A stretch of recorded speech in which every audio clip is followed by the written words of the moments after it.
Mövzumuz olacaq məktəbə qədər təhsilin məqsədi, vəzifəsi, məzmunu yazın. Məktəbə qədər təhsil bu bir mövzudur. Məktəbə qədər təhsilin əvvəl yazaq məqsədini.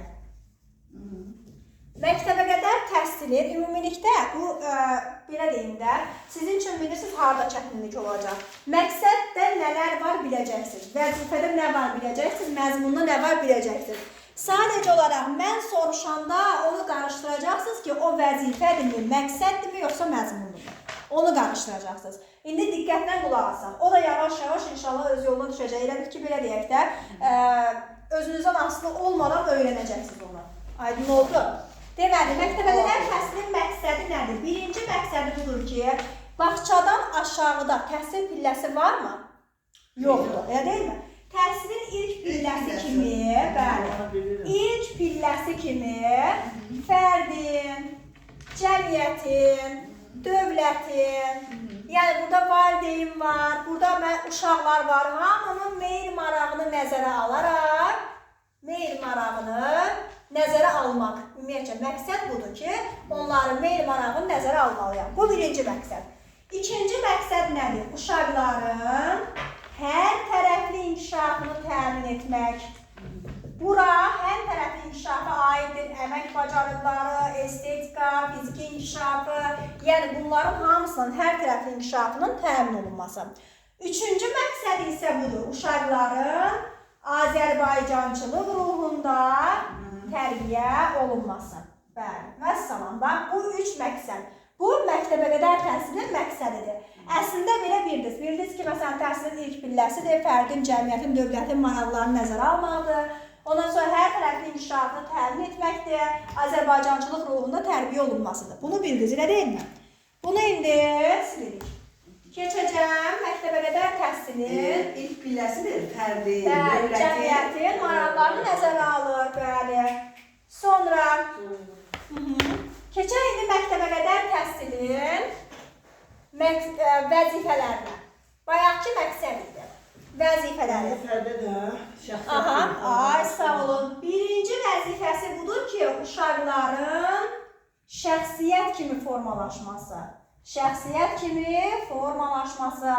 İkinci məqsəd budur ki, bəli, uşaq bilməlidir ki, ailənin bir dəyərli üzvüdür. O da ailə üçün bir dəyərli bir insandır. Yəni, bu bizim vəzifəmiz, məktəbə qədər təhsilin vəzifəsidir ki, biz onun uşağa bunu aşılamalıyıq. Uşaqları ailənin dəyərli üzvü kimi formalaşdırmaq. Dəyərli üzvü kimi. Ay, sağ ol. Yenə də hər tərəfli inkişafın təmin olunması. Yenə də burada Azərbaycançılıq özünü göstərəcək. Azərbaycançılıq. Sonra uşaqlarda sosiallaşma tələbatını artırmaq. Sosiallaşma. Bu nə deməkdir? Yəni, təkcə uşağa dərs verməklə, təlim verməklə iş bitmir də. Eyni zamanda deyir ki, uşağın mühiti də geniş olmalıdır, yəni daha doğrusu gözəl olmalıdır. Ətrafı da. Yəni, uşaqlarla psixoloji söhbətlərin aparılmasıdır. Onların hər tərəfli hazırlığının təmin olunması. Bax, bunlar aiddir məktəbə qədər təhsilin vəzifələrinə. Aydın oldu. Sonra Cəmilə müəllimə onun PDF-sini göndərəcəm, qəşəng yazarsınız. Yaxşı, həm PDF, həm izah, hamısı olacaq, həm video izahı. Bu gəldi vəzifəyə.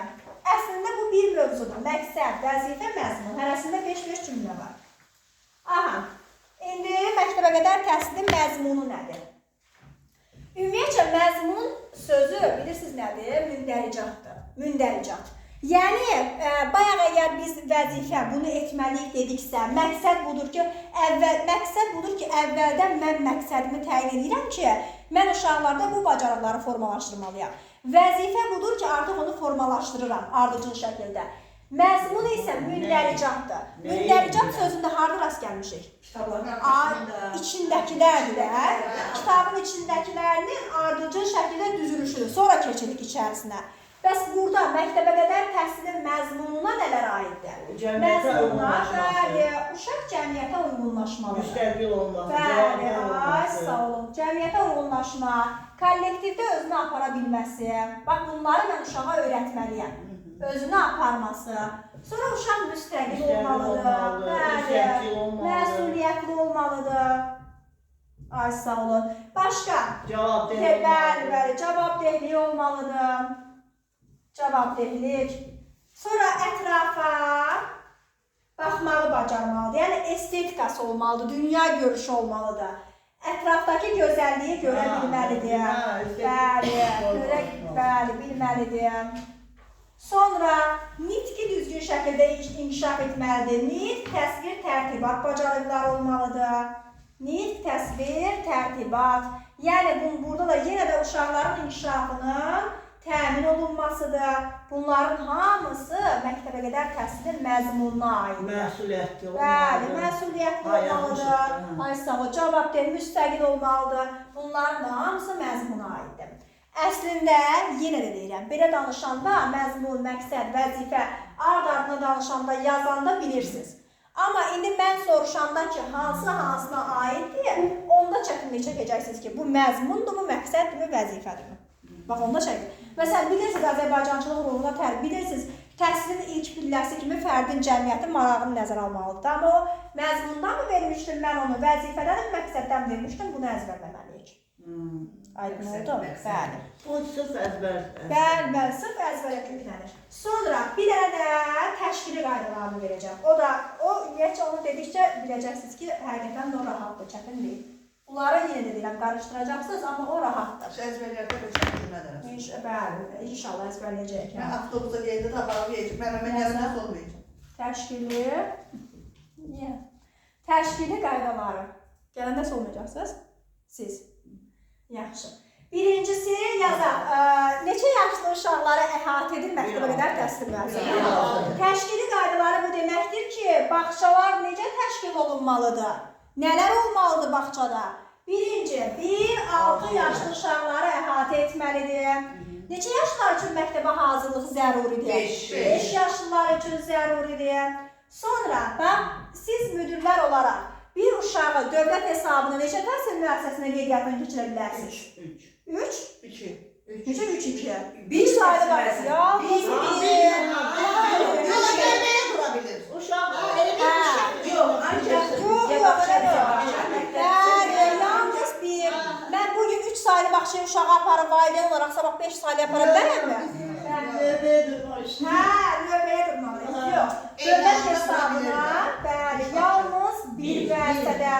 Elə yerlər var ki, bağça yoxdur. Orada nə eləmək olar? Nə açılırdı biz qanunlarda yaşamarıq? İcma əsaslı qısa müddətli təlim qrupları açılmalıdır. Sonra bu təlim qruplarına, ümumiyyətcə bu müəssisəyə rəhbərlik edən, qayda qanunu həyata keçirən kimdir? Təhsil Nazirliyi. Qayda qanunu verən Təhsil Nazirliyidir. Bəli. Sonra deməli, ümumiyyətcə uşaqları bağçaya götürürsünüz də. Bağçaya götürəndə onu hansısa qrupa göndərməlisiniz. Ya ortam böyük məktəbə yaşına uyğun, nə rənginə, nə cinsinə baxmırıq. Bəli, uşaqlar yaşlarına görə qruplara bölünür. Bəli, bir də birinci növbədə prioritet, əsas məsələ. Prioritetdən kimlər keçməlidir? Şəhid ailələri, ikinci qazilər, üçüncü hərbiçilər, dördüncü müharibə iştirakçıları. Bu ardıcıllıqdır. Bu ardıcıllığı pozmuruq. Yəni, soruşsa ki, bir dənə yer var məktəbə hazırlıq qrupunda, Gülnarə müəllimə, bir dənə yeriniz var. Kimi götürəcəksiniz? Şəhid ailənin övladına. 2 yer var, neçəli ağzını, qazidir. Yəni, bu uşaq şəhid ailəsi deyil, kimi götürməliyəm? Qazidir, qazi deyil, kimi? Hərbiçilər deyil, kimi? Müharibə iştirakçılar. Sonraki kateqoriyalarda ardıcıllıq yoxdur. Sonra daha çox uşaqlı ailələrin övladları, tələbədirsə və yaxud da tək böyüdürsə, ya anası tək böyüdür uşağı, ya atası tək böyüdür. Məsələn, bu da oldu məktəbə qədər təhsilin təşkili qaydaları. Bu mövzu məncə rahatdır, yaxşı. Bu mövzunu inşallah gözləyirəm ki,